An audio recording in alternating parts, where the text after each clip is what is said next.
नमस्कार दोस्तों, आपका इस वीडियो में स्वागत है। जैसा कि आप लोग जानते हैं कि हम लोग यूपी पीसीएस और आरओ से रिलेटेड टेस्ट सीरीज चालू कर रहे हैं और यह टेस्ट सीरीज जो है वो वर्ल्ड जियोग्राफी से रिलेटेड है। ओके, और इस टेस्ट सीरीज में आने वाले यूपी पीसीएस और आरओ के लिए अत्यंत महत्वपूर्ण क्वेश्चन दिए गए हैं। तो चलिए टाइम को बिना वेस्ट किए आगे बढ़ते हैं और आप लोगों से एक विनम्र निवेदन है कि आप लोग चैनल को सब्सक्राइब कर लें, वीडियो को लाइक करें, शेयर करें और कमेंट करें। ओके, और इस वीडियो के पीडीएफ के लिए टेलीग्राम चैनल को ज्वाइन कर लें, जो कि टेलीग्राम चैनल का लिंक डिस्क्रिप्शन में दे दिया गया है। ओके, तो चलिए स्टार्ट करते हैं। पहला क्वेश्चन आपके स्क्रीन पे है, पतरण रेखांकन और बैडिंग निम्नलिखित में से किस चट्टान से जुड़े हैं? ऑप्शन ए अग्नेय सेल, ऑप्शन बी है अवसादी सेल, ऑप्शन सी है कयांतरिक सेल और ऑप्शन डी है उपयुक्त सभी। पतरण रेखांकन और बैडिंग जो है वो कयांतरिक सेल से जुड़े हैं, तो इसका इसमें सी द राइट आंसर हो जाएगा। ओके, नेक्स्ट क्वेश्चन है, आग्नेय चट्टानों के संदर्भ में निम्नलिखित कथनों पर विचार करें। पहला है, आग्नेय चट्टानें पृथ्वी पर प्राथमिक चट्टानें हैं। दूसरा है, बाह्य आग्नेय चट्टानों में बड़े कंकड़ होते हैं। आंतरिक आग्नेय चट्टानों में महीन दानेदार संरचना होती है। उपयुक्त कथनों में से कौन सा सही है? ऑप्शन ए है केवल एक, ऑप्शन बी है केवल दो, ऑप्शन सी है एक और दो दोनों और ऑप्शन डी है ना तो एक और ना ही दो। बाह्य आग्नेय चट्टानों में एक महीनदार संरचना होती है क्योंकि ये पिघलते हुए लावा के रूप में बनते हैं जो तेजी से ठंडे हो जाते हैं। ओके, जबकि आंतरिक आग्नेय चट्टानों में बड़े कंकड़ होते हैं जो जो कि मैग्मा धीरे धीरे ठंडे होने पर बनती है। तो इस प्रकार जो कथन दो है वो गलत हो जाएगा इसमें। ओके, और ये आग्नेय चट्टानें पृथ्वी पर प्राथमिक चट्टानें हैं, तो इस प्रकार इसमें जो कथन एक है वो सही है। तो इसमें केवल एक सही है, तो A is the right answer हो जाएगा। ओके, नेक्स्ट क्वेश्चन है, सूर्य के आरंभिक वायुमंडल में कौन सी गैस की अधिकता पाई जाती है? ऑप्शन ए कार्बन डाइऑक्साइड और नाइट्रोजन, ऑप्शन बी है नाइट्रोजन और कार्बन डाइऑक्साइड, ऑप्शन सी है हाइड्रोजन और हीलियम और ऑप्शन डी है हाइड्रोजन और नाइट्रोजन। सूर्य के आरंभिक वायुमंडल में हाइड्रोजन और हीलियम की अधिकता पाई गई है, तो इस प्रकार इसमें सी द राइट आंसर हो जाएगा। ओके, नेक्स्ट क्वेश्चन है, एक उल्का पिंड है। ऑप्शन ए एक पुच्छल ताला जिसकी चमकीली गैसी पूछ है, ऑप्शन बी है पदार्थ का एक टुकड़ा जो पूरा नहीं जलता और पृथ्वी की सतह पर पहुंच जाता है, ऑप्शन सी है एक ऐसा पदार्थ जो बुध एवं बृहस्पति के बीच सूर्य की परिक्रमा करता है और ऑप्शन डी है उपरोक्त में से कोई भी नहीं। उल्कापिंड एक ऐसे पदार्थ हैं जो पृथ्वी के गुरुत्वाकर्षण बल के कारण बाह्य अंतरिक्ष से पृथ्वी के वायुमंडल में प्रवेश करता है। ये आकार में बड़े होते हैं और पृथ्वी की सतह पर पहुंचते हुए पूरे नहीं जलते हैं, तो इस प्रकार इसमें बी द राइट आंसर हो जाएगा। ओके, नेक्स्ट क्वेश्चन है, निम्नलिखित कथनों पर विचार करें। पहला है, पृथ्वी की आंतरिक परतें विभिन्न घनत्वों के पदार्थों के अस्थायीकरण से बनी है और दूसरा कथन है, वायुमंडल के विकास के समय पृथ्वी के प्रारंभिक वायुमंडल में ऑक्सीजन की मात्रा ज्यादा और नाइट्रोजन की मात्रा कम थी और तीसरा कथन है, महासागरों के स्वतः ही संतृप्त होने के कारण ऑक्सीजन का स्तर बढ़ा है। उपयुक्त कथनों में से कौन सा सही कथन सही है? ऑप्शन ए केवल एक, ऑप्शन बी है एक और तीन, ऑप्शन सी है केवल दो और तीन और ऑप्शन डी है उपयुक्त सभी। वायुमंडल के विकास के समय पृथ्वी के आरंभिक वायुमंडल में जलवाष्प, नाइट्रोजन, कार्बन डाइऑक्साइड, मीथेन आदि अधिक मात्रा में और स्वतंत्र ऑक्सीजन बहुत कम थी। ओके, और महासागर ऑक्सीजन में संतृप्त होने पर वायुमंडल में ऑक्सीजन की मात्रा बहुत बढ़ गई है। तो इस प्रकार जो कथन एक और तीन है वो सही हो जाएगा इसमें। ओके, और जो दूसरा कथन है वो गलत है, इसमें सही नहीं है, तो इसमें केवल एक और तीन सही है, तो बी द राइट आंसर हो जाएगा। ओके, नेक्स्ट क्वेश्चन है, भूकंप तरंगों और उनके प्रसार के बारे में निम्नलिखित कथनों पर विचार कीजिए। पहला है, पी तरंगे ध्वनि तरंगे के जैसे होती हैं और केवल ठोस पदार्थ के माध्यम से गुजर सकती हैं। दूसरा कथन है, पी तरंगों के कंपन की दिशा तरंगों की दिशा या संचरण की दिशा के ऊर्ध्वाधर ही होती है और तीसरा कथन है, अभिकेंद्र से 105 और 145 के बीच का क्षेत्र पी और एस दोनों तरंगों का छाया क्षेत्र है। उपयुक्त कथनों में से कौन सा सही है? ऑप्शन ए है केवल एक और दो, ऑप्शन बी है केवल तीन, ऑप्शन सी है केवल दो और ऑप्शन डी है इनमें से कोई भी नहीं। पी तरंगे जो हैं वो ध्वनि तरंगे के जैसी होती हैं और गैसीय, तरल और ठोस सामग्रियों में माध्यम में गुजर सकती हैं ये, ना कि केवल ठोस में। तो इस प्रकार जो कथन एक है वो गलत हो जाएगा। ओके। और पी तरंगों से कंपन की दिशा तरंगों की दिशा के संचयन की दिशा के समानांतर होती है, ना कि ऊर्ध्वाधर। तो इस प्रकार जो कथन दो है वो भी गलत हो जाएगा इसमें। ओके। और पी और एस तरंगे जो हैं वो अभिकेंद्र से 105 की दूरी के भीतर यात्रा करती हैं। ओके। और अभिकेंद्र से 145 के पार केवल पी तरंगे पहुंचती हैं, एस तरंगे नहीं। तो इस प्रकार जो कथन 3 है वो सही हो जाएगा इसमें। ओके। तो इसमें केवल 3 सही है, तो बी द राइट आंसर हो जाएगा। नेक्स्ट क्वेश्चन है, निम्नलिखित कथनों पर विचार करें। पहला है, परिमाण पैमाने को मार्केली स्केल के रूप में जाना जाता है और इसकी संख्या 1 से 12 में व्यक्त की जाती है। दूसरा कथन है, तीव्रता पैमाने को रिएक्टर स्केल के रूप में जाना जाता है और इसको 1 से 10 की सीमा में व्यक्त किया जाता है। उपयुक्त कथनों में से कौन सा सही है? ऑप्शन ए है केवल 1, ऑप्शन बी है केवल 2, ऑप्शन सी है 1 और 2 दोनों, और ऑप्शन डी है ना तो 1 और ना ही 2। मार्केली स्केल तीव्रता मापने का पैमाना है जो 1 से 12 तक होता है। ओके। और रिएक्टर स्केल उस परिमाण को मापने का पैमाना है जो 1 से 10 तक होता है। तो इस प्रकार इसमें जो कथन 1 और 2 है वो दोनों सही है, तो इसमें सी द राइट आंसर हो जाएगा। ओके। नेक्स्ट क्वेश्चन है, निम्नलिखित में से कौन सा कथन पृथ्वी की आंतरिक संरचना के संदर्भ में सही है? ऑप्शन ए, महासागरों में भूपर्पटी की मोटाई महाद्वीपों की तुलना में अधिक होती है और इसका निर्माण 3 ग्राम प्रति घन सेंटीमीटर घनत्व वाली भारी चट्टानों से होता है। ऑप्शन बी है, भूपर्पटी तथा मेंटल का ऊपरी भाग मिलकर दुर्बलता मंडल कहलाते हैं। ऑप्शन सी है, बाह्य कोड तरल अवस्था में है जबकि आंतरिक कोड ठोस अवस्था में है। और ऑप्शन डी है, भूपर्पटी तथा मेंटल का निचला भाग मिलकर स्तन मंडल कहलाते हैं। इनमें पृथ्वी की आंतरिक संरचना के संदर्भ में कौन सा सही है यह ज्ञात करना है। तो महासागरों में भूपर्पटी की मोटाई महाद्वीपों की तुलना में कम होती है, ना कि अधिक होती है। तो इस प्रकार जो ऑप्शन ए है वो गलत हो जाएगा इसमें। ओके। और भूपर्पटी तथा मेंटल की ऊपरी भाग मिलकर स्थल मंडल कहलाते हैं, ना कि दुर्लभता मंडल। तो इस प्रकार जो ऑप्शन बी है वो भी गलत हो जाएगा इसमें। ओके। और बाह्य कोड तरल अवस्था में जबकि आंतरिक कोड जो है वो ठोस अवस्था में होता है। तो इस प्रकार जो कथन ऑप्शन सी है वो सही है, तो इसमें सी द राइट आंसर हो जाएगा। ओके। और भूपर्पटी तथा मेंटल के निचला भाग जो है वो दुर्लभता मंडल कहलाता है, ना कि स्थल मंडल। तो इस प्रकार जो कथन डी है वो भी सही गलत हो जाएगा, तो इसमें केवल सी सही है, तो सी द राइट आंसर हो जाएगा। ओके। नेक्स्ट क्वेश्चन है, निम्नलिखित में से कौन सा सही सुमेलित है?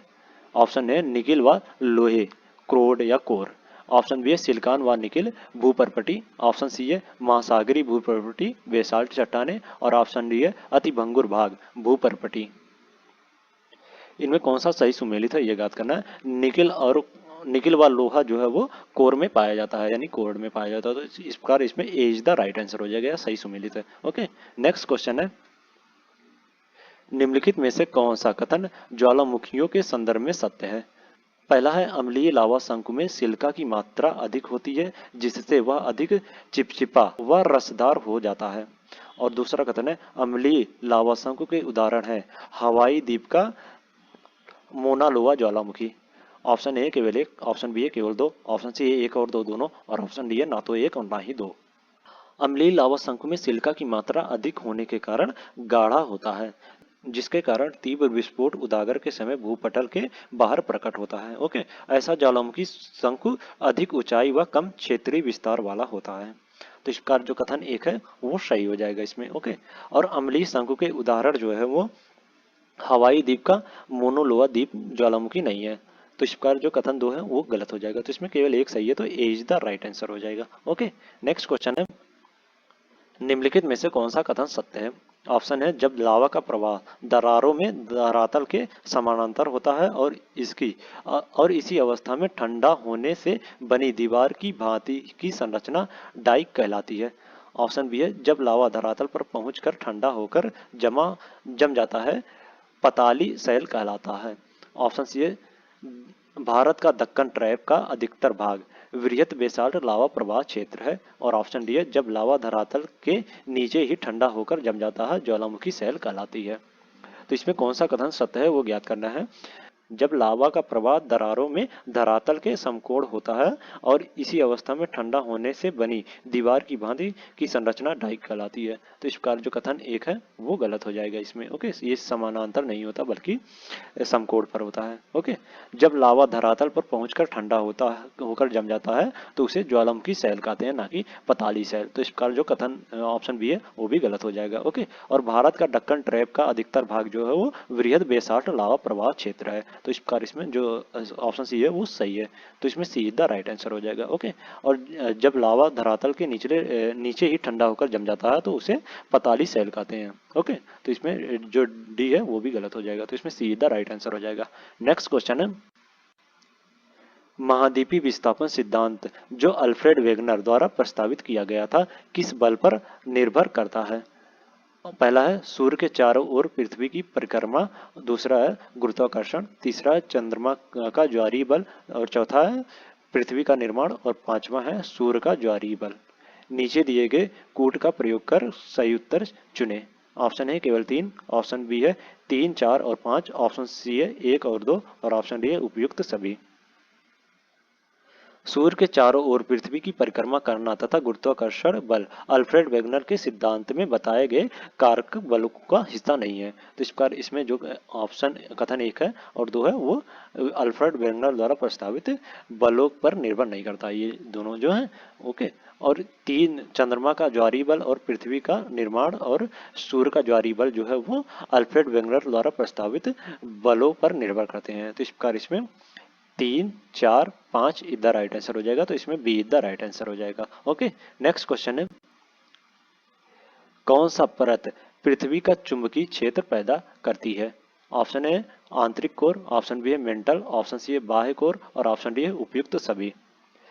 पृथ्वी का बाह्य कोर जो है वो चुंबकीय क्षेत्र पैदा करती है। तो इस प्रकार इसमें सी द राइट आंसर हो जाएगा। ओके, नेक्स्ट क्वेश्चन है, महासागरीय और महाद्वीपीय के वितरण के बारे में विभिन्न सिद्धांतों के बारे में निम्नलिखित कथनों पर विचार करें। पहला है, वेगनर के अनुसार महाद्वीपीय विस्थापन के दो कारण चुंबकीय फ्लिंग्स बल और ज्वारीय बल थे। और दूसरा कथन है, भूमध्य रेखा पर पृथ्वी का उभार ज्वारीय बल के कारण होता है जो चंद्रमा और सूर्य के आकर्षण बल के कारण होता है। और तीसरा है, होम्स के संवहन धारा सिद्धांत ने मूल भाग में संवहन धाराओं के उत्पन्न होने की संभावना पर चर्चा की है। उपयुक्त कथनों में से कौन सा सही है? ऑप्शन ए है केवल एक, ऑप्शन बी है एक और दो, ऑप्शन सी उपयुक्त सभी, और ऑप्शन डी है इनमें से कोई नहीं। वेगनर के अनुसार महाद्वीपीय विस्थापन के दो कारण ध्रुवीय फ्लिंग्स बल और ज्वारीय बल थे। तो इस प्रकार जो कथन एक है वो सही हो जाएगा इसमें। ओके, और भूमध्य रेखा पर पृथ्वी का उभार जो है वो अभिकेंद्र बल के कारण होता है, ना कि चंद्रमा और सूर्य के आकर्षण बल के कारण। तो इस प्रकार जो कथन दो है वो गलत हो जाएगा इसमें। ओके, और होम्स ने मेंटल भाग में संवहन धाराओं के प्रवाह की चर्चा की है। तो इस प्रकार जो कथन तीन है वो गलत हो जाएगा इसमें। ओके, तो इसमें केवल एक सही है, तो A is the right answer हो जाएगा। नेक्स्ट क्वेश्चन है, निम्नलिखित में से कौन सा कथन भारतीय प्लेट के संचलन से संबंधित नहीं है? ऑप्शन है, भारतीय तथा आर्टिक प्लेट की सीमा महासागरीय कटक से निर्धारित होती है। ऑप्शन बी है, इसकी पूर्वी सीमा किर्थर श्रेणी का अनुसरण करती है। और ऑप्शन सी है, भारतीय प्लेट के एशियाई प्लेट की तरफ प्रवाह के दौरान लावा प्रवाह के दक्कन ट्रैप का निर्माण होना। और ऑप्शन डी है, हिमालय पर्वत श्रेणी के साथ पाए जाने वाला प्रविष्टन क्षेत्र इसकी उत्तरी सीमा निर्धारित करता है।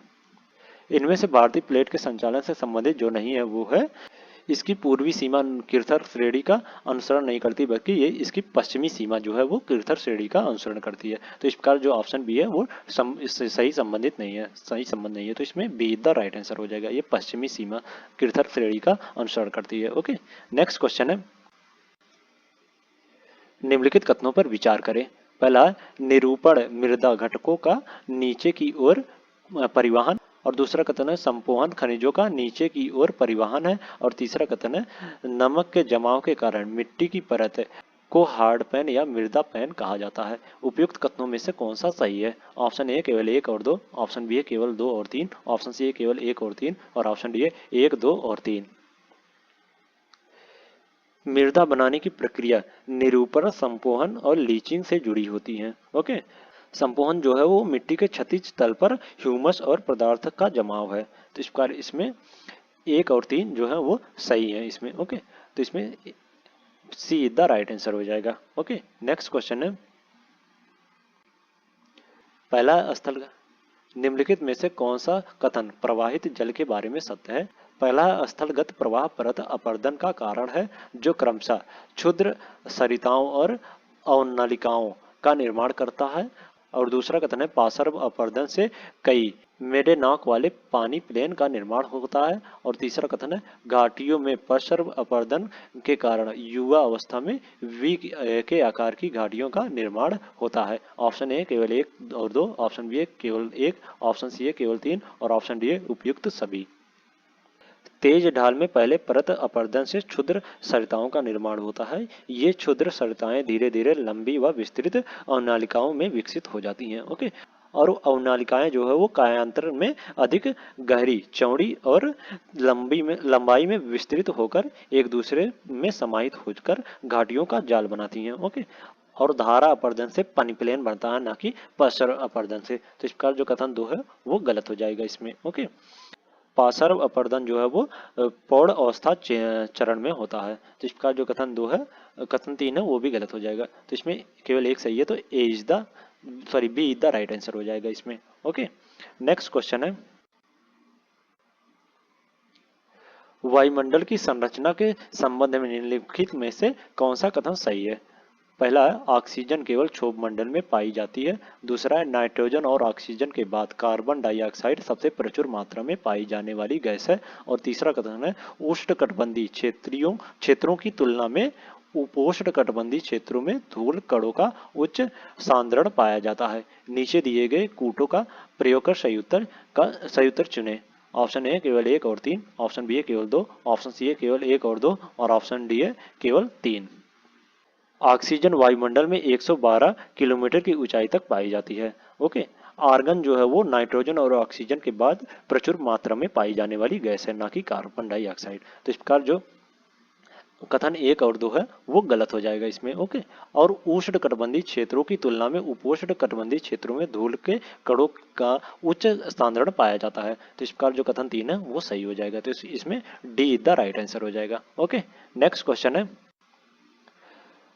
पार्थिव विकिरण के संबंध में निम्नलिखित कथनों पर विचार कीजिए। पहला है, सूर्य द्वारा गर्म होने पर पृथ्वी लघु तरंगों के रूप में वातावरण में ऊर्जा विकिरित करती है। और दूसरा कथन है, सूर्य तपन के रूप में प्राप्त ताप की मात्रा पृथ्वी द्वारा पार्थिव विकिरण द्वारा निर्मुक्त मात्रा की तुलना में अधिक होती है। उपयुक्त कथनों में से कौन सा सही है? ऑप्शन ए केवल 1, ऑप्शन बी केवल 2, ऑप्शन सी 1 और 2 दोनों और ऑप्शन डी है ना तो 1 और ना ही 2। पृथ्वी गर्म होने के बाद विकिरणकारी पिंड बन जाती है तथा यह ऊर्जा को दीर्घ तरंगों के रूप में वातावरण में वितरित करती है और इस तरह अपना तापमान बनाए रखती है। ओके, तो इस प्रकार इसमें ये दोनों का जो कथन है वो गलत हो जाएगा। तो इसमें D is the right answer हो जाएगा। ओके, नेक्स्ट क्वेश्चन है, अपसौर की स्थिति है। ऑप्शन है, चंद्रमा की जब वह अपने परिक्रमण के दौरान पृथ्वी के निकटतम होता है।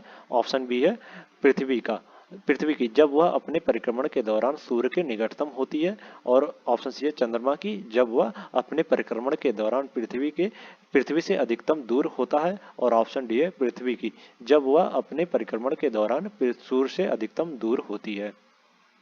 सूर्य के चारों ओर अपने परिक्रमण के दौरान पृथ्वी 3 जनवरी को सूर्य से सर्वाधिक निकट रहती है। ओके, और इस स्थिति को अपसौर कहा जाता है। तो इस प्रकार इसमें बी द राइट आंसर हो जाएगा। ओके, नेक्स्ट क्वेश्चन है,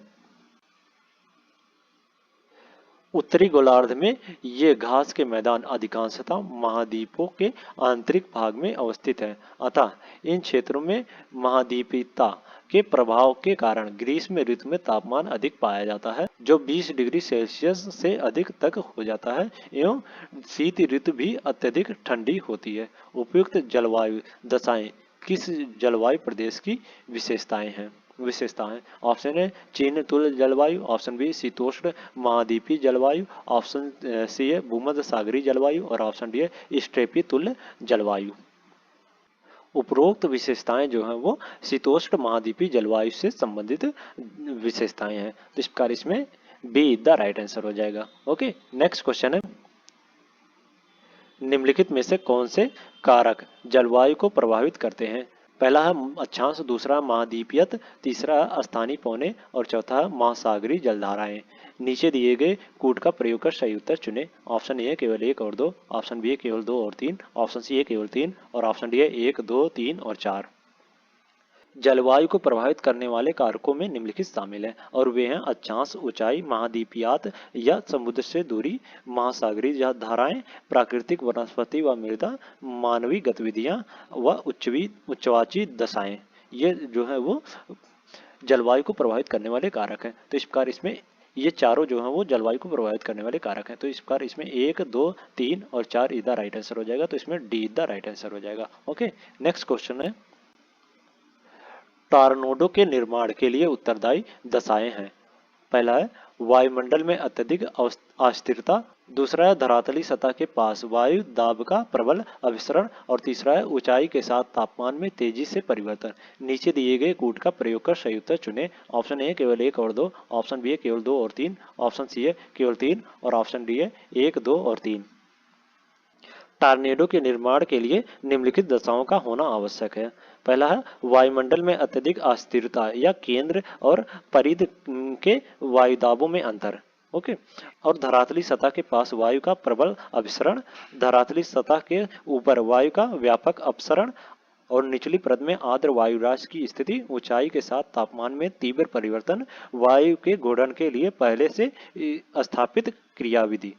ये जो है वो टॉर्नेडो के निर्माण के लिए उत्तरदायी दशाएं हैं। तो इस प्रकार इसमें 1, 2, 3 ये तीनों जो है वो टॉर्नेडो के निर्माण के लिए उत्तरदायी दशाएं हैं। तो इस प्रकार इसमें D is the right answer हो जाएगा। ओके, नेक्स्ट क्वेश्चन है, शीतोष्ण कटिबंधीय चक्रवात और उष्ण कटिबंधीय चक्रवात में अंतर के संदर्भ में निम्नलिखित कथनों पर विचार कीजिए। पहला, शीतोष्ण कटिबंधीय चक्रवात की उत्पत्ति सागरों पर होती है जबकि उष्ण कटिबंधीय चक्रवात की जल और स्थल दोनों पर होती है। दूसरा कथन है, शीतोष्ण कटिबंधीय चक्रवात अत्यधिक विनाशकारी होते हैं जबकि उष्ण कटिबंधीय चक्रवात में पवन व वेग अपेक्षाकृत कम है। उपयुक्त कथनों में से कौन सा सही है? ऑप्शन ए केवल 1, ऑप्शन बी केवल 2, ऑप्शन सी 1 और 2 दोनों और ऑप्शन डी ना तो 1 और ना ही 2। शीतोष्ण कटिबंधीय चक्रवात की उत्पत्ति जो है वो जल और स्थल दोनों पर होती है जबकि उष्ण कटिबंधीय चक्रवात की उत्पत्ति जो है वो सागरों पर होती है। तो इस प्रकार जो कथन एक है वो गलत हो जाएगा इसमें। ओके, और शीतोष्ण कटिबंधीय चक्रवात अपेक्षाकृत कम विनाशकारी होती है। ओके, जबकि उष्ण कटिबंधीय चक्रवात जो है वो अपेक्षाकृत अधिक विनाशकारी होती है। तो इस प्रकार जो कथन 2 है वो भी गलत हो जाएगा। तो इसमें 1 और 2 दोनों गलत है। तो D is the right answer हो जाएगा। ओके, नेक्स्ट क्वेश्चन है, पच्छाद मेघ के संदर्भ में निम्नलिखित कथनों पर विचार कीजिए। पहला है, इनका निर्माण 6000 से 12000 मीटर की ऊंचाई पर होता है। दूसरा है, ये गोलाकार रूप पंक्तियों या लहरों में पाए जाते हैं। उपयुक्त कथनों में से कौन सा सही है? ऑप्शन ए केवल 1, ऑप्शन बी केवल 2, ऑप्शन सी 1 और 2 दोनों और ऑप्शन डी है ना तो 1 और ना ही 2। पच्छाद मेघ का निर्माण जो है वो 6000 से 12000 मीटर की ऊंचाई पर होता है। तो इस प्रकार जो कथन एक है वो सही हो जाएगा इसमें। ओके, और पच्छाद मेघ जब आकाश में पृथक पृथक तथा अनियमित क्रम में फैले होते हैं न कि गोलाकार पंक्तियों के रूप में या लहरों में होते हैं। तो इस प्रकार जो कथन 2 है वो गलत हो जाएगा। तो इसमें केवल 1 सही है। तो A is the right answer हो जाएगा। ओके, नेक्स्ट क्वेश्चन है, निम्नलिखित में से कौन सी प्रक्रियाएं वायुमंडलीय तपन और शीतलन के लिए उत्तरदायी है? पहला प्रकीर्णन, दूसरा अपवर्तन, तीसरा अभिवाहन और चौथा है एल्बिडो। नीचे दिए गए कूट का प्रयोग कर सही उत्तर चुने। ऑप्शन ए केवल 1 और 2, ऑप्शन बी केवल 2 और 3, ऑप्शन सी केवल 3 और ऑप्शन डी 1, 2, 3 और 4। वायुमंडल के तपन और शीतलन के लिए निम्नलिखित प्रक्रियाएं उत्तरदायी होती हैं। ओके, और वे हैं विकिरण, चालन, संवाहन, अभिवाहन, प्रकीर्णन, अपवर्तन और एल्बिडो। तो इस प्रकार इसमें ये चारों जो है वो वायुमंडलीय तपन और शीतलन के लिए उत्तरदायी हैं। तो इस प्रकार इसमें 1, 2, 3 और 4 इज द राइट आंसर हो जाएगा। तो इसमें D is the right answer हो जाएगा। ओके, नेक्स्ट क्वेश्चन है, कभी कभी सुर्खियों में रहने वाले ग्रेट रेड स्पॉट निम्नलिखित में से किससे संबंधित है? ऑप्शन ए बृहस्पति ग्रह, ऑप्शन बी है मंगल ग्रह, ऑप्शन सी है शनि ग्रह और ऑप्शन डी है चंद्रमा। कभी कभी सुर्खियों में रहने वाले ग्रेट रेड स्पॉट जो है वो मंगल ग्रह से बृहस्पति ग्रह से संबंधित है। तो इस प्रकार इसमें ए इज द राइट आंसर हो जाएगा। ओके, नेक्स्ट क्वेश्चन है, बिग बैंग की परिकल्पना के संदर्भ में निम्नलिखित में से कौन सा कथन सही है? पहला है, इस परिकल्पना के तहत ब्रह्मांड का विस्तार आज भी जारी है। दूसरा है, इस परिकल्पना के अनुसार ब्रह्मांड की उत्पत्ति जिन पदार्थों से हुई है उनका आयतन अत्यधिक सूक्ष्म एवं तापमान तथा घनत्व अनंत था। नीचे दिए गए कूट का प्रयोग कर सही उत्तर चुने। ऑप्शन ए केवल एक, ऑप्शन बी है केवल दो, ऑप्शन सी है एक और दो दोनों और ऑप्शन डी है ना तो एक और ना ही दो। ब्रह्मांड की उत्पत्ति संबंधित सर्वमान्य सिद्धांत बिग बैंग सिद्धांत है। ओके, और 1920 में एडविन हब्बल ने प्रमाण दिया कि ब्रह्मांड का विस्तार हो रहा है। इस सिद्धांत के अनुसार आरंभ में भी सभी पदार्थ जिनसे ब्रह्मांड की उत्पत्ति हुई है एकीकरण प्रमाण के रूप में एक ही स्थान पर अवस्थित थे। ओके, इन पदार्थों का आयतन अत्यधिक निम्न तथा तापमान व घनत्व जो है वो अनंत था। तो इस प्रकार इसमें जो कथन एक है वो भी सही हो जाएगा और कथन जो दो है वो भी सही हो जाएगा। तो इसमें एक और दो दोनों सही है, तो सी द राइट आंसर हो जाएगा। ओके, नेक्स्ट क्वेश्चन है,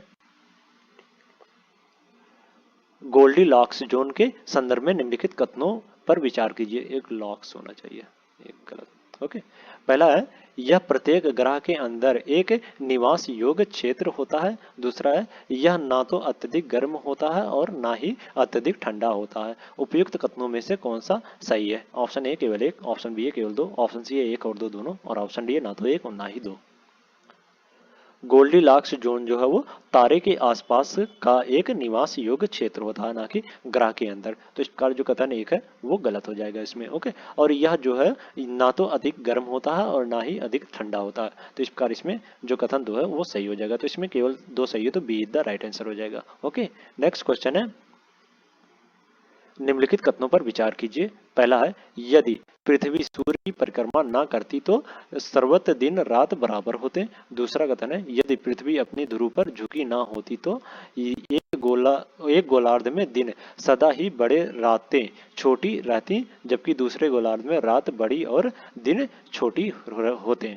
उपयुक्त कथनों में से कौन सा सही है? ऑप्शन ए केवल एक, ऑप्शन बी है केवल दो, ऑप्शन सी है एक और दो दोनों और ऑप्शन डी है ना तो एक और ना ही दो। यदि पृथ्वी अपने ध्रुव पर झुकी न होती तो सदा दिन रात बराबर होते। इसी प्रकार यदि पृथ्वी सूर्य की परिक्रमा न करती तो गोलार्ध में दिन सदा ही बड़े और रात छोटी रहती, जबकि दूसरे गोलार्ध में रात बड़ी और दिन छोटी होती। तो इस प्रकार जो कथन एक है वो गलत हो जाएगा और कथन दो है जो है वो भी गलत हो जाएगा। ये झुकाव के कारण नहीं बल्कि परिक्रमण के कारण होता है और ये परिक्रमण के कारण नहीं बल्कि झुकाव के कारण होता है। तो इस प्रकार इसमें एक और दो दोनों कथन जो है वो गलत हो जाएगा। तो इसमें डी द राइट आंसर हो जाएगा। ओके, नेक्स्ट क्वेश्चन है, निम्नलिखित में से कौन सी आपदाओं को प्राकृतिक आपदा के रूप में वर्गीकृत किया जा सकता है? पहला है हिमस्खलन, दूसरा है चक्रवात, तीसरा है कीट संक्रमण। नीचे दिए गए कूट का प्रयोग कर सही उत्तर चुने। ऑप्शन ए केवल एक और दो, ऑप्शन बी केवल दो और तीन, ऑप्शन सी केवल एक और या तीन तीन और ऑप्शन डी है एक दो और तीन। हिमस्खलन, चक्रवात और कीट संक्रमण जो है वो प्राकृतिक आपदाओं है। तो इस प्रकार इसमें डी द राइट आंसर हो जाएगा। ओके, नेक्स्ट क्वेश्चन है, जापान में मत्स्य व्यवसाय के संदर्भ में निम्नलिखित कथनों पर विचार कीजिए। पहला है, जापान द्वीपों का देश है जहां कटी फटी तटरेखा पर बंदरगाह अवस्थित है। और दूसरा कथन है, जापान में बड़ी संख्या में नदियों में मछली पकड़ी जाती है। और तीसरा कथन है, जापान में केवल 16% कृषि योग्य भूमि है और भोजन की कमी रहती है। उपयुक्त कथनों में से कौन सा सही है? ऑप्शन ए केवल एक और दो, ऑप्शन बी केवल दो और तीन, ऑप्शन सी केवल एक और तीन और ऑप्शन डी एक दो और तीन। जापान द्वीपों का देश है जहां कटी फटी तटरेखा पर बंदरगाह अवस्थित है। तो इस प्रकार जो कथन एक है वो सही हो जाएगा। ओके, और जापान में केवल 16% कृषि योग्य भूमि है और भोजन की कमी रहती है। तो इस प्रकार जो कथन तीन है वो भी सही हो जाएगा इसमें। ओके, और इस कारण वहां मत्स्य पालन अत्यधिक मात्रा में होता है। साथ ही वहां महासागरीय धाराओं की भी मछलियों के अधिक उत्पादन में महत्वपूर्ण भूमिका है, न कि नदियों में। तो इस प्रकार जो कथन तीन है वो गलत हो जाएगा। सॉरी, कथन दो है जो है वो गलत हो जाएगा। तो इसमें एक और तीन इज द राइट आंसर हो जाएगा। तो इसमें सी इज द राइट आंसर हो जाएगा। ओके, नेक्स्ट क्वेश्चन है, निम्नलिखित में से कौन प्रशांत सागर की धाराएं हैं? पहला अखोटस्क धारा, दूसरा है क्यूराल धारा, तीसरा है फ्लोरिडा धारा और चौथा है नॉर्वे की धारा। नीचे दिए गए कूट का प्रयोग कर सही उत्तर चुने। ऑप्शन ए केवल एक और दो, ऑप्शन बी केवल दो और तीन, ऑप्शन सी केवल एक और चार और ऑप्शन डी है एक, दो, तीन।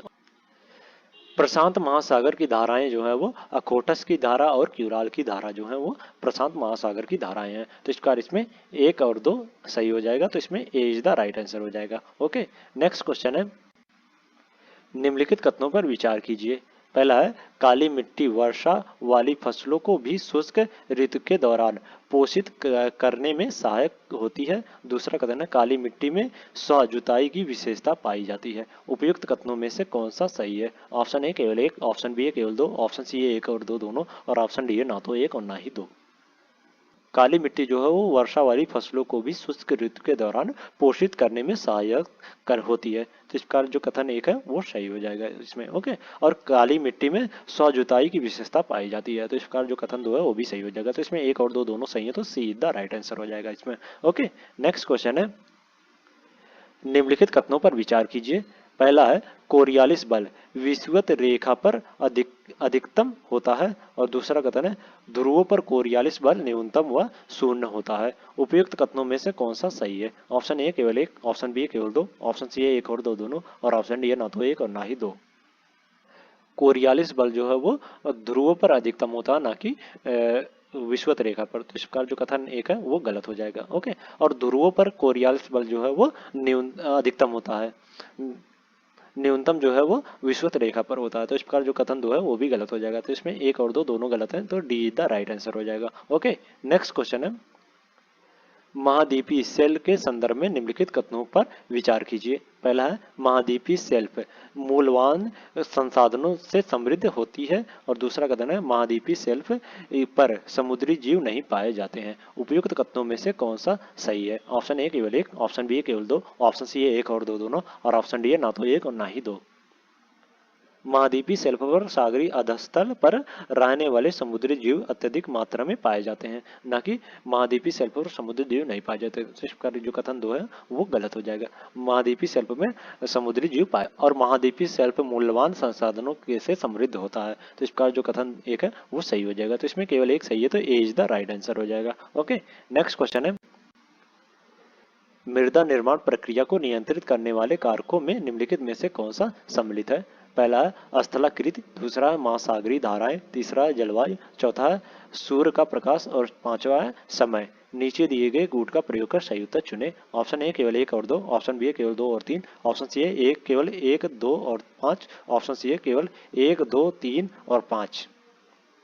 मृदा निर्माण प्रक्रिया को नियंत्रित करने वाले कारक जो हैं वो स्थलाकृति, महासागरीय धाराएं, जलवायु और समय, ये चारों जो हैं वो मृदा निर्माण प्रक्रिया को नियंत्रित करने वाले कारक हैं। तो इस प्रकार इसमें एक, दो, तीन और पांच द राइट आंसर हो जाएगा। तो इसमें डी द राइट आंसर हो जाएगा। ओके, नेक्स्ट क्वेश्चन है, नदी की धारा अपनी वृद्धावस्था में निम्नलिखित में से कौन सी आकृति का निर्माण करती है? ऑप्शन पहला है वी आकार की घाट, दूसरा है विसर्प, तीसरा है प्राकृतिक बांध। नीचे दिए गए कूट का प्रयोग कर सही उत्तर चुने। ऑप्शन ए केवल एक और दो, ऑप्शन बी केवल दो और तीन, ऑप्शन सी है केवल एक और तीन और ऑप्शन डी है एक, दो और तीन। नदी की वृद्धावस्था इसकी अंतिम अवस्था होती है। इस अवस्था में सहायक नदियां बहुत कम और मंद ढाल वाली होती हैं। ओके, और नदी की धाराएं ढाल के विस्तृत मैदान में मुक्त रूप से प्रवाह होते हुए विसर्प और प्राकृतिक बांध और गोखुर झीलों का निर्माण करती हैं। तो इस प्रकार इसमें दो और तीन जो है वो नदी की धारा अपनी वृद्धावस्था में आकृति का निर्माण करती हैं। ओके, तो इसमें एक और दो सही हो जाएगा। तो इसमें बी द राइट आंसर हो जाएगा। ओके, और वी आकार की घाट का निर्माण नदी की युवा अवस्था में होती है। ओके, नेक्स्ट क्वेश्चन है, निम्नलिखित कथनों पर विचार कीजिए। पहला है ऊंचाई बढ़ने के साथ तापमान में वृद्धि होती जाती है। दूसरा कथन है ऊंचाई बढ़ने के साथ वायुदाब में कमी होती जाती है। उपयुक्त कथनों में से कौन सा सही नहीं है? ऑप्शन ए केवल एक, ऑप्शन बी केवल दो, ऑप्शन सी है एक और दो दोनों और ऑप्शन डी है ना तो एक और ना ही दो। ऊंचाई बढ़ने के साथ तापमान में वृद्धि नहीं बल्कि तापमान में कमी होती है। तो इसका जो ऑप्शन कथन एक है वो सही नहीं है। तो इसमें ए इज द राइट आंसर हो जाएगा। तो और ऊंचाई बढ़ने के साथ वायु दाब में कमी होती है। तो ये जो है वो सही है, ये जो कथन है वो गलत है। तो इसमें कौन सा सही नहीं है ये पूछा है, तो इसमें केवल एक सही नहीं है, तो A is the right answer हो जाएगा। ओके, नेक्स्ट क्वेश्चन है, निम्नलिखित कथनों पर विचार कीजिए। पहला है, शीत ऋतु में मेघ विहीन आकाश वाली लंबी रात और शांत वायु व्युत्क्रमण के लिए आदर्श स्थिति होती है। और दूसरा कथन है, पहाड़ों एवं पर्वतीय क्षेत्रों में अववाह के कारण व्युत्क्रमण घटित होता है। उपयुक्त कथनों में से कौन सा सही है? ऑप्शन ए केवल एक, ऑप्शन बी केवल दो, ऑप्शन सी है एक और दो दोनों, और ऑप्शन डी है ना तो एक और ना ही दो। शीत ऋतु में मेघ विहीन आकाश वाली लंबी रात और शांत वायु व्युत्क्रमण के लिए आदर्श स्थिति होती है। तो इस प्रकार जो कथन एक है वो सही हो जाएगा। ओके, और पहाड़ों एवं पर्वतीय क्षेत्रों में अपवाह के कारण व्युत्क्रमण घटित होता है। तो इस प्रकार जो कथन दो है वो भी सही हो जाएगा। तो इसमें एक और दो दोनों सही है, तो सी द राइट आंसर हो जाएगा। ओके, नेक्स्ट क्वेश्चन है, किसी भी स्थान वायु का तापमान निम्नलिखित में से कौन से कारकों से प्रभावित होता है? पहला, स्थान का अक्षांश, दूसरा स्थान की ऊंचाई, तीसरा गर्म और ठंडी महासागरीय धाराओं उपस्थित। नीचे दिए गए कूट का प्रयोग कर सही उत्तर चुने। ऑप्शन ए एक, दो और तीन, ऑप्शन बी है एक और तीन, और ऑप्शन सी है दो और तीन, और ऑप्शन डी है केवल एक। किसी भी स्थान पर वायु का तापमान जो है वो निम्न द्वारा प्रभावित होता है: स्थान का अक्षांश, स्थान की ऊंचाई, समुद्र से दूरी, गर्म और ठंडी महासागरीय धाराओं की उपस्थिति, और स्थानीय पहलू। ओके, तो इस प्रकार इसमें जो ये तीनों जो कथन है वो वायु की तापमान को प्रभावित करने वाले कारक हैं। ओके, तो इसमें एक, दो, तीन इज द राइट आंसर हो जाएगा। तो इसमें ए इज द राइट आंसर हो जाएगा। ओके, नेक्स्ट क्वेश्चन है, निम्नलिखित में से कौन सा युग्म सही सुमेलित है? पहला है एल्बिडो, पृथ्वी के सौर विकिरण की प्रतिबिंबित मात्रा का प्रतिशत। दूसरा है तापमान में वृद्धि, ऊंचाई में वृद्धि के साथ तापमान में गिरावट। और तीसरा है पाथर्व विकिरण, ग्रीन हाउस गैस द्वारा अवशेषित लंबी तरंग विकिरण। अल्बिडो जो है वो पृथ्वी से सौर विकिरण की प्रतिबिंबित मात्रा का प्रतिशत होता है। तो इस प्रकार जो कथन एक है वो सही हो जाएगा इसमें। ओके, तापमान में वृद्धि, तापमान में वृद्धि जो है वो ऊंचाई में वृद्धि के साथ तापमान में गिरावट होती है, ना कि तापमान में वृद्धि होती है। तो इस प्रकार जो कथन दो है वो गलत हो जाएगा इसमें। ओके, और पार्थिव किरण जो है वो ग्रीन हाउस गैस द्वारा अवशोषित लंबी तरंग विकिरण है। तो इस प्रकार जो कथन तीन है वो सही हो जाएगा। तो इसमें एक और तीन सही है, तो C be the right answer हो जाएगा इसमें। ओके, नेक्स्ट क्वेश्चन है, निम्नलिखित में से कौन सा युग्म सही सुमेलित नहीं है? पहला, आइसोबार, समदाब वाले स्थानों को मिलाने वाली रेखा। दूसरा, आइसो हाइट, महासागर में समान लवणता वाले स्थानों को मिलाने वाली रेखा। और ऑप्शन सी है आइसोथर्म, समताप वाले स्थानों को मिलाने वाली रेखा। और ऑप्शन डी है आइसोटेक, समान वायु की गति वाले स्थानों को मिलाने वाली रेखा। इनमें से कौन सा सुमेलित नहीं है ये ज्ञात करना है। तो जो आइसो हाइट होता है वो वर्षा की समान मात्रा वाले बिंदुओं को मिलाने वाली रेखा होती है, ना कि महासागर में समान लवणता वाले स्थानों को मिलाने वाली रेखा। तो इस प्रकार जो ऑप्शन बी है वो सही सुमेलित नहीं है, तो इसमें बी द राइट आंसर हो जाएगा। ओके, नेक्स्ट क्वेश्चन है, अंतर उष्णकटिबंधीय अभिसरण क्षेत्र ITC-Z के संदर्भ में निम्नलिखित कथनों पर विचार कीजिए। पहला है, यह भूमध्य रेखा पर स्थित एक उच्च दाब क्षेत्र है। दूसरा है, ग्रीष्म ऋतु में ITC-Z का ऊपर की ओर स्थानांतर दक्षिण पश्चिमी मानसून के आरंभ का कारण बनता है। और तीसरा कथन है, उत्तर पूर्वी मानसून का आरंभ होना ITC-Z के स्थानांतर से स्वतंत्र है। उपयुक्त कथनों में से कौन सा सही है? ऑप्शन ए केवल एक और दो, ऑप्शन बी केवल दो, ऑप्शन सी है एक और तीन, और ऑप्शन डी है एक, दो और तीन। अंतर उष्णकटिबंधीय अभिसरण क्षेत्र ICTZ भूमध्य रेखा पर स्थित एक निम्न दाब क्षेत्र है, न कि उच्च दाब क्षेत्र। तो इस प्रकार जो कथन एक है वो गलत हो जाएगा। ओके, और ग्रीष्म ऋतु में ITC-Z का ऊपर की ओर स्थानांतरण जो है वो दक्षिण पश्चिम मानसून के आरंभ का कारण बनता है। तो इस प्रकार जो कथन दो है वो सही हो जाएगा इसमें। ओके, और उत्तर पूर्वी मानसून का आरंभ होना जो है वो ITC-Z के स्थानांतरण से स्वतंत्र नहीं है। तो इस प्रकार जो कथन तीन है वो गलत हो जाएगा। तो इसमें केवल दो सही है, तो बी द राइट आंसर हो जाएगा इसमें। ओके, नेक्स्ट क्वेश्चन है, निम्नलिखित में से कौन से बल पवन की गति और दिशा को प्रभावित करते हैं? पहला है दाब प्रवणता बल, दूसरा है घर्षण बल, तीसरा है कोरियालिस बल। नीचे दिए गए कूट का प्रयोग कर सही उत्तर चुनें। ऑप्शन ए है केवल 1 और 3, ऑप्शन बी है केवल 1 और 2, ऑप्शन सी है केवल 2 और 3 और ऑप्शन डी है 1, 2 और 3। पवन की गति और दिशा को प्रभावित करने वाले बल जो है वो प्रवणता बल, घर्षण बल और कोरियोलिस बल, ये तीनों जो है वो पवन की गति को प्रभावित करने वाले बल हैं। तो इस प्रकार इसमें 1, 2, 3 इज द राइट आंसर हो जाएगा। तो इसमें D is the right answer हो जाएगा। ओके, नेक्स्ट क्वेश्चन है, एल नीनो के संदर्भ में निम्नलिखित कथनों पर विचार कीजिए। पहला है यह ठंडी विषुवत रेखीय जलधारा का विस्तार है। दूसरा है इसके परिणाम स्वरूप विषुवत रेखीय वायुमंडलीय परिसंचारण का विरूपण होता है। और तीसरा है इसके परिणाम स्वरूप सागरी जल के वाष्पीकरण में अनियमितता उत्पन्न होती है। उपयुक्त कथनों में से कौन सा सही है? ऑप्शन ए केवल 1, ऑप्शन बी है केवल 2 और 3, ऑप्शन सी है केवल 1 और 3 और ऑप्शन डी है 1, 2 और 3।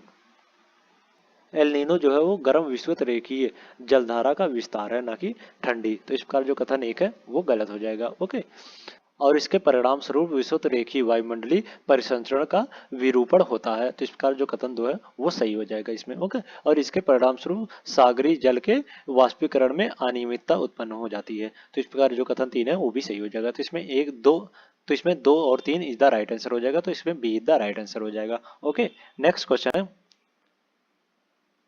यह गहरे भूरे रंग का कम ऊंचाई वाला मेघ होता है। यह हिम या जल के रूप में निरंतर वर्षा करता है। यह धरातल से 3000 मीटर की ऊंचाई पर पाया जाता है। उपरोक्त परिच्छेद में निम्नलिखित में से किस मेघ का वर्णन किया गया है? ऑप्शन ए पच्छाव स्तरीय मेघ, ऑप्शन बी है स्तरीय कपासी मेघ, ऑप्शन सी है पच्छाव कपासी मेघ और ऑप्शन डी है वर्षा स्तरीय मेघ। उपरोक्त परिच्छेद में जो है वो वर्षा स्तरीय मेघ का वर्णन किया गया है। तो इस प्रकार इसमें D is the right answer हो जाएगा। ओके, नेक्स्ट क्वेश्चन है, निम्नलिखित में से किस स्थिति में संघनन होगा? पहला है वायु का आयतन नियत हो एवं तापमान ओसांक तक गिर जाए। दूसरा है वायु का आयतन और तापमान दोनों ही कम हो जाए। तीसरा है वर्षा के दौरान हवा से जलवाष्प को हटा दिया जाए। ऑप्शन ए केवल 1 और 2, ऑप्शन बी केवल 2, ऑप्शन सी है केवल 2 और 3 और ऑप्शन डी है उपयुक्त सभी। वायु का आयतन नियत हो एवं तापमान ओसांक तक गिर जाए। वायु पर्याप्त जलवाष्प धारण करने में सक्षम नहीं है। ओके, तो संघनन होता है। तो इस प्रकार जो कथन 1 और 2 है वो सही हो जाएगा इसमें। ओके, तो इसमें ए इज द राइट आंसर हो जाएगा। नेक्स्ट क्वेश्चन है, भारतीय उपमहाद्वीप की जलवायु कौन सी है? ऑप्शन ए उष्णकटिबंधीय मानसूनी जलवायु, ऑप्शन बी है उष्णकटिबंधीय आर्द्र जलवायु, ऑप्शन सी है उष्णकटिबंधीय आर्द्र एवं शुष्क जलवायु और ऑप्शन डी है उपोष्णकटिबंधीय जलवायु। उष्णकटिबंधीय मानसून जलवायु भारतीय उपमहाद्वीप, दक्षिण अमेरिकी उत्तर पूर्वी भाग तथा उत्तर ऑस्ट्रेलिया में पाई जाती है। तो इस प्रकार इसमें ए इज द राइट आंसर हो जाएगा। ओके, भारतीय उपमहाद्वीप की जलवायु जो है वो उष्णकटिबंधीय मानसूनी जलवायु है। ओके, नेक्स्ट क्वेश्चन है, मानव भूगोल से संबंधित निम्नलिखित कथनों को ध्यानपूर्वक पढ़ें तथा सत्य उत्तर का चुनाव करें। पहला है ऑप्शन ए, मानव भूगोल में सम्मिलित है सामाजिक, सांस्कृतिक और जनसंख्या या अधिवास भूगोल। ऑप्शन बी है मानव भूगोल में सम्मिलित है सामाजिक, सांस्कृतिक, जनसंख्या या अधिवास, आर्थिक, ऐतिहासिक और राजनीतिक भूगोल। ऑप्शन सी है मानव भूगोल में सम्मिलित है केवल ऐतिहासिक और राजनीतिक भूगोल और ऑप्शन डी है मानव भूगोल में केवल सामाजिक और अधिवास भूगोल है।